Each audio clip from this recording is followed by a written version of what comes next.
गोटे ओडिया गोटे कथा अच्छी चेई शोथे जो ताकू उठेब किए आलो सखी आपणा महत आपे रखी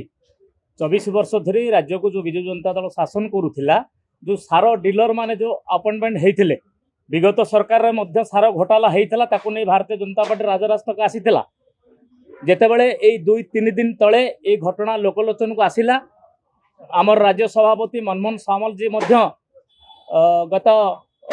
परदिन ये कथा को आपण मान आगे स्पष्ट भाव में रखी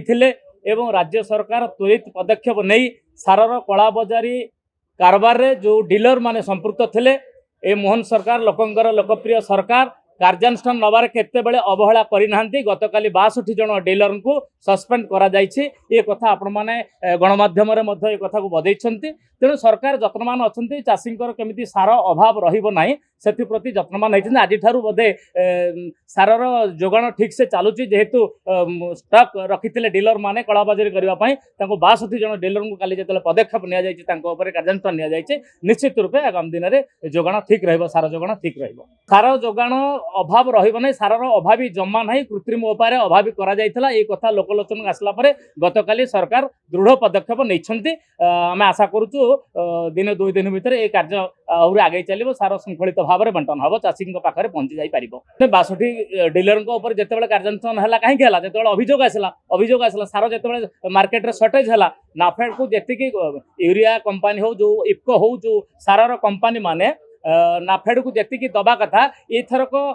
कंपनी माने नाफेड को 40% देइछन्ते डीलर को 60% देइछन्ते एथरे कंपनी रो मध्य जो प्राइवेट कंपनी माने अछन्ती तांकर मध्य किछि एथरे निश्चित रूपे दोष रहिछि जो कथा जना पड़िबा परे आमे तनखी हला माननीय कृषि मंत्री जे हमर उपमुख्यमंत्री से मध्य निर्देश देले तुरंत कार्यानुष्ठान आरंभ कला हला कलाबाजारी मानक सख्त प्रहार गतकाली मोहन सरकार देइछन्ती दिने 2 दिन भितर स्वाभाविक हो जिवो सारा जोगाड़ बीजेडी पाखरे आजिर दिन में कौन इश्यू नहीं सरकार को से दीर्घ 25 वर्ष धरी क्षमतार जो कैप्सूल खाई आउ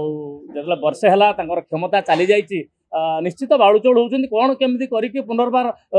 सरकार को पलि आसबू एते संभव नुह आहुरी 4 वर्ष अपेक्षा कर सरकार जितेबाला 12 मास 13 मास भितर सरकार जो पदक्षेप नहीं